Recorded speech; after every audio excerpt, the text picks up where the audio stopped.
Hi, I'm Sam and this is Joris. We are from Rethinking Economics and Our New Economy, and we want to tell you about economy studies, our new guide for rethinking economics education.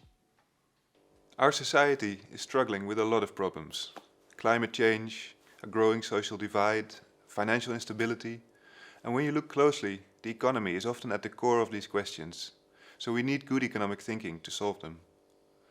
And in fact, there's a lot of valuable ideas out there that are not taught in standard courses, standard textbooks. We didn't write this book alone. We got a lot of help from academic economists and students around the world, but also from professional economists and from policymakers. Hi, I'm Alexandra. And I'm Jay Christopher. And we are Rethinkers based in Rome.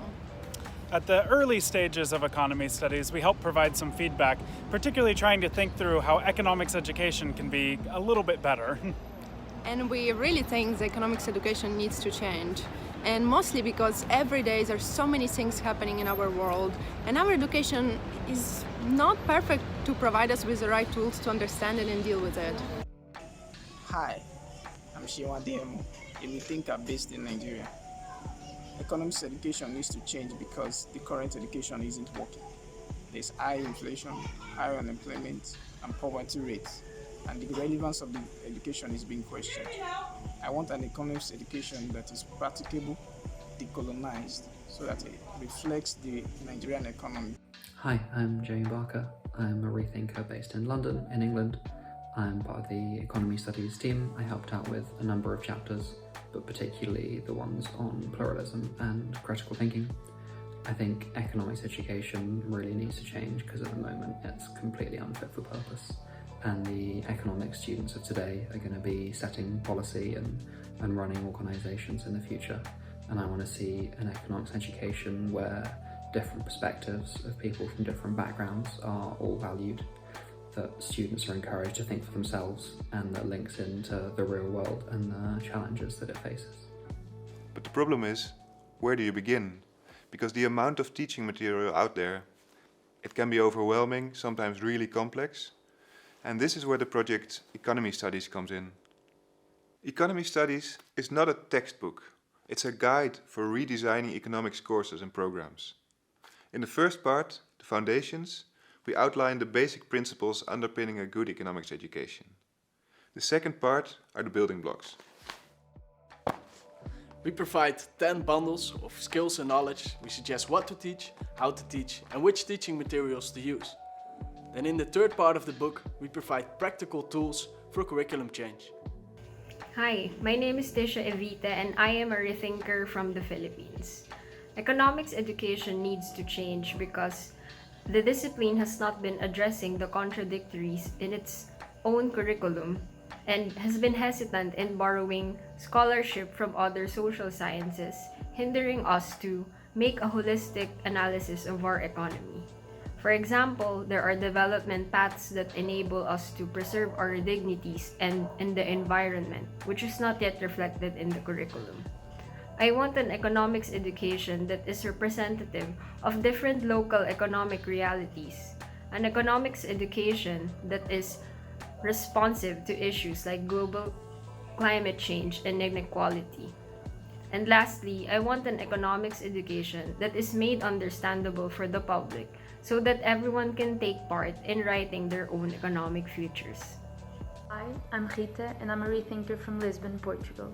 I was part of the economy studies team that helped reviewing and giving feedback on a few of the chapters.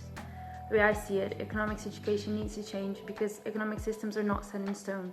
They can and should be altered and improved upon in order to better serve humanity.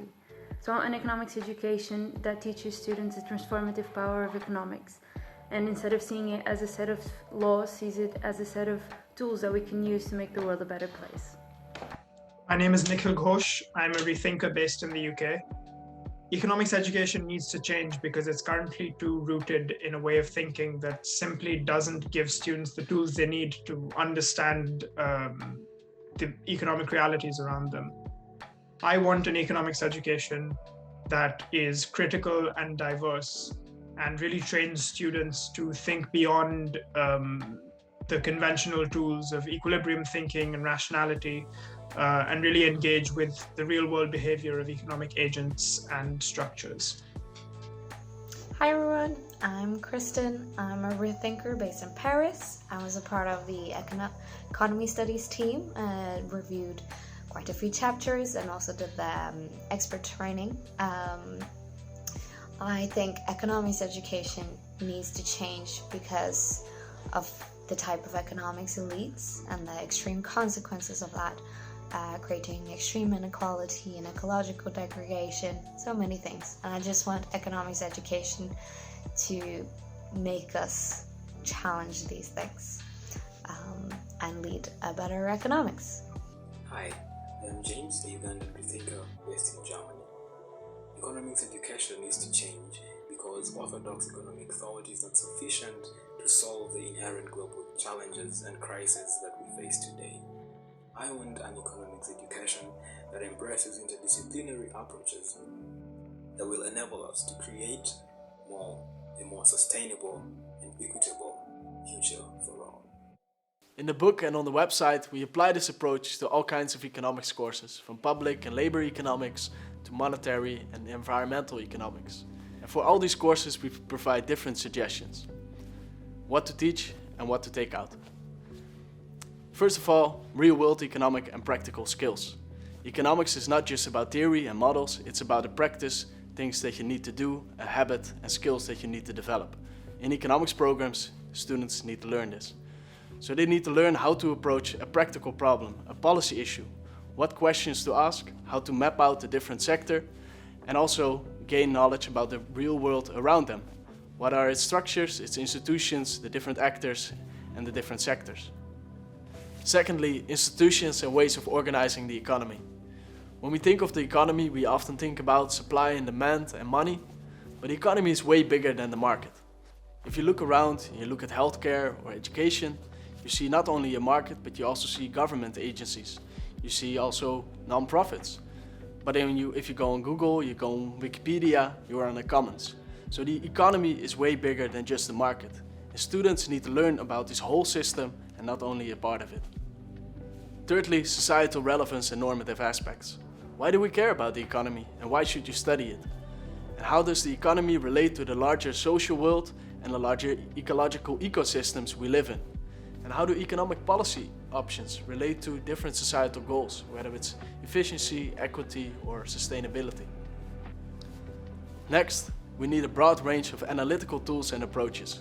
Current economics courses focus often on a narrow set of economic theories and research methods. But if you really want to understand an economic problem, you need to tackle it from different angles. For that, we help and guide teachers and students through the broad range of economic theories by focusing on the most relevant approaches for each topic. Finally, history. As the famous economist Robert Heilbroner said, we cannot help living in history, we can only fail to be aware of it. We can learn a lot from looking at the past and looking at how the present emerged from this past. And this doesn't need to be deep history long times ago. You can learn a lot from looking at last year, for example, the financial panic of 2020, or 10 years ago with the mortgage crisis of 2008. For each of these topics, there are great new teaching materials available. And that's what economy studies is for. It provides a guide through this quickly growing range of new teaching materials. Really very impressed by the enterprising group of students who have put together this book, and we hope that it will help change economics education. But they have decided to take us beyond understanding what's wrong and start to direct us towards what's right in the future of economics. When people think Rome is burning, it's not arrogant to pick up a fire hose. There's a whole lot of sense that things are out of balance, but nonetheless, you're leaping outside of the conduits of the institutional structure, and you're innovating, you're catalyzing understanding that's in the literature, in your book, you're catalyzing the understanding you have from being in groups like Rethinking Economics or the INET Young Scholars Initiative, and you're bringing that to the surface, and that's courage. What's really nice for me, it's very satisfying 13 years into this process, is seeing people stand up as strong as the two of you. And you're a fabulous example. And I wouldn't say this with the conviction that I do if I hadn't read the book. So I'm teasing my audience, but I'm teasing them when I know they're going to thank me having read the book.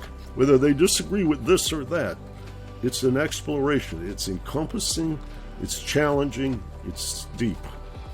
And you guys are an excellent example for what I hope more young scholars will join, imitate, and do. How is such a paragon to be produced? This book offers a good part of the answer. It broadens the foundations of economics by forcing economists to understand the history of the economy and the subject, and so be aware of what economics tries to do and how it tries to do it. It proposes a practical route towards a better economic education. It provides a wide range of materials on how different schools approach the challenges and opportunities of studying the economy.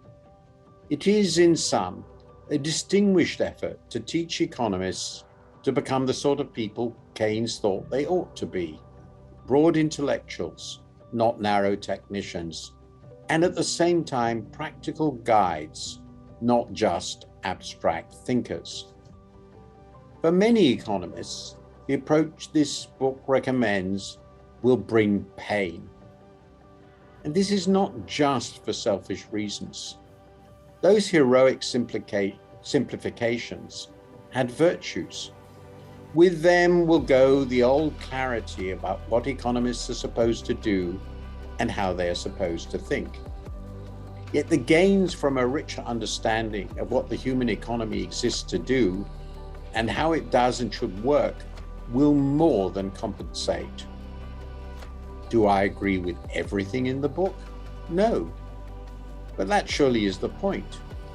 A good book on the teaching and studying of economics should be challenging. So, how do you get started with economy studies? If you're a student or you teach a course, look at the chapter Adapting Existing Courses and find your topic there.